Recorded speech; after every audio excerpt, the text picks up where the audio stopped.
कैसे हो दोस्तों। मैं हूं असलम हुसैन और आप देख रहे हैं सीखते रहो। यहाँ हम आरी वर्क को आसान भाषा में स्टेप बाय स्टेप सिखाते हैं।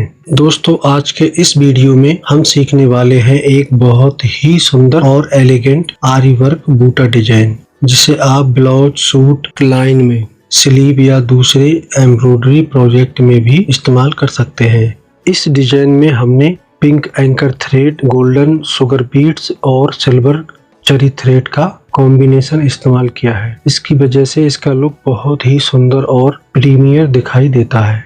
अगर आप आरी वर्क सीख रहे हैं और ऐसे नए नए डिजाइन स्टेप बाय स्टेप सीखना चाहते हैं तो वीडियो को आखिर तक जरूर देखिए, क्योंकि मैं आपको पूरा डिजाइन बनाने का तरीका आसान तरीके से सिखाने वाला हूँ।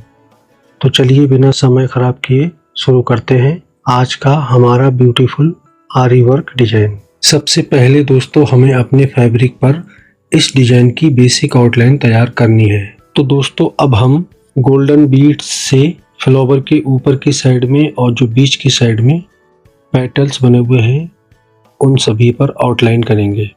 आप चाहो तो एक एक बीड्स करके सिलाई करो, या फिर आपको दो बीड्स एक साथ डालना अच्छा लगता है तो आप उस तरह से भी सिलाई कर सकते हो। बस थोड़ा ध्यान यही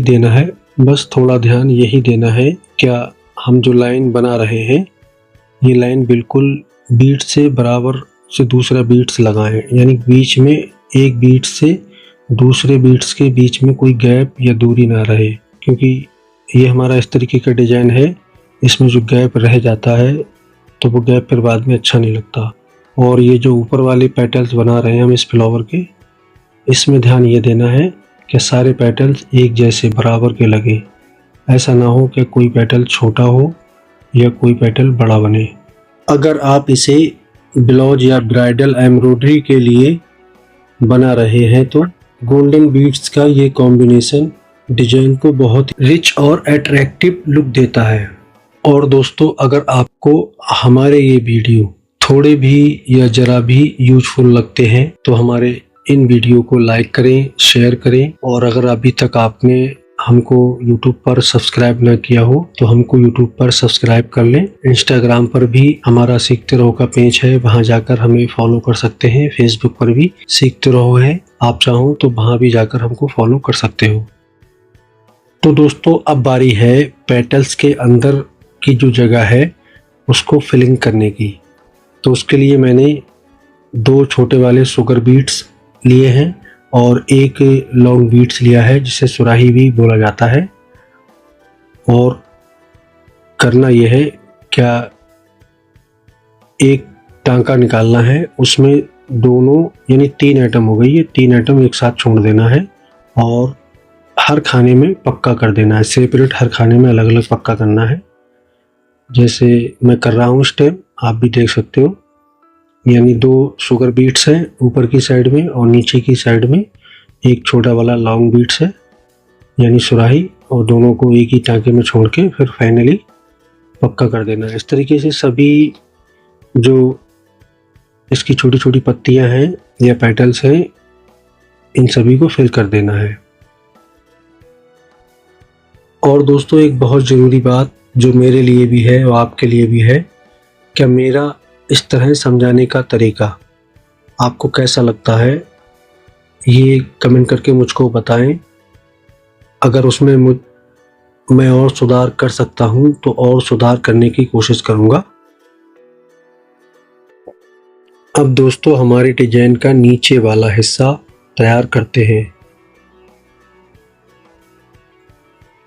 यहाँ मैंने सिल्वर चरी थ्रेड से स्टेम और दोनों तरफ ब्यूटीफुल कर्व शेप बनाए हैं। ये दोनों कट्स हमारे मेन फ्लावर को बहुत एलिगेंट फिनिश देते हैं। इस तरह की स्टिच करते समय बहुत ज़रूरी है कि हमारा हाथ बहुत ही स्मूथ तरीके से चले, एकदम छोटे छोटे झटकों में लाइन बनाने की कोशिश ना करें। अगर आप धीरे धीरे और स्मूथ तरीके से काम करेंगे तो प्रोफेशनल लुक दिखाई देगा। और इस तरह के डिजाइन में एक बात और ध्यान देने वाली होती है कि दोनों साइडों का साइज हमको एक जैसा रखना है। ये नहीं करना कि एक साइड छोटी कर दी जाए और दूसरी साइड बड़ी लगे। यानी कुल मिला के जो भी स्टिच हम करें या आउटलाइन करें या फिर किसी तरीके का और भी, ये दोनों साइडों का जवाब वाला रहता है सिस्टम इसमें।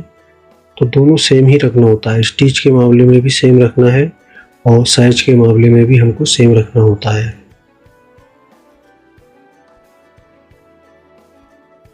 और फिर ऊपर की साइड में यानी जो इसके पेटल्स हैं वहाँ पर भी हमको इसी जरी थ्रेड से एक सिंगल आउटलाइन करना है। उस आउटलाइन को इस तरह से करें क्या कोने अच्छे तरीके से बने, यानी जो अंदर की साइड में पेटल्स हैं वहाँ पर छोटा टांका लेके अच्छे से बनाएं। अब हम डिजाइन के सबसे इम्पोर्टेंट हिस्से यानी इसके बीच वाले शेप पर काम करेंगे। यहाँ मैंने पिंक कलर के एंकर थ्रेड से फ्रेंच नॉट वर्क किया है। इस फिलिंग को करते समय कोशिश करें कि स्टिचेस एक दूसरे के पास और बराबर रहें ताकि बीच का पूरा हिस्सा स्मूथ और नीट दिखाई दे। अगर स्टिच के बीच में ज़्यादा गैप रहेगा तो फैब्रिक दिखाई देने लगता है, फिर डिजाइन उतना क्लीन और अच्छा नहीं लगता।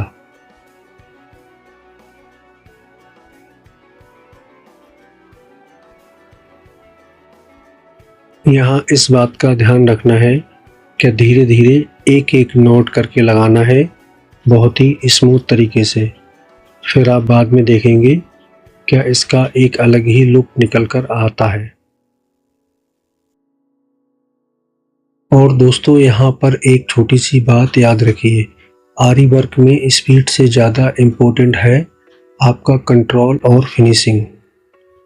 इसलिए शुरुआत में धीरे धीरे काम करें। प्रैक्टिस होने के बाद आपकी स्पीड अपने आप ही बढ़ जाएगी। अब दोस्तों लगभग हमारा पूरा डिजाइन तैयार हो चुका है, लेकिन किसी भी एम्ब्रॉयडरी डिजाइन की ब्यूटी सिर्फ उसके मेन स्टिच में नहीं होती, उसकी फिनिशिंग और डिटेलिंग भी उतनी ही इम्पोर्टेंट होती है। इसलिए अब हम पूरे डिजाइन को ध्यान से चेक करेंगे कहीं कोई थ्रेड लूज तो नहीं है या फिर और किसी तरीके की प्रॉब्लम तो दिखाई नहीं दे रही। तो दोस्तों आज के इस वीडियो में हमने सीखा एक बहुत ही सुंदर और एलिगेंट आरी वर्क बूटा डिजाइन, जिसमें हमने थ्रेड, गोल्डन बीड्स और सिल्वर डिटेलिंग का इस्तेमाल किया। अगर आपको मेरा ये डिजाइन पसंद आया हो तो वीडियो को लाइक ज़रूर करें। नीचे कमेंट करके बताएं कि अगला आरी वर्क डिजाइन आप किस तरह का सीखना चाहते हैं। और अगर आपने अभी तक सीखते रहो को सब्सक्राइब नहीं किया हो तो अभी सब्सक्राइब कर लीजिए। यहाँ आपको आरी वर्क के नए नए डिजाइन और टेक्निक्स स्टेप बाय स्टेप सीखने को मिलते हैं। वीडियो को अपने उन दोस्तों और फैमिली मेम्बर्स के साथ भी शेयर करें जो आरी वर्क सीखना चाहते हैं। मैं मिलता हूँ आपसे अगली वीडियो में एक और ब्यूटीफुल आरी वर्क डिजाइन के साथ। तब तक सीखते रहिए, प्रैक्टिस करते रहिए और अपने हुनर को आगे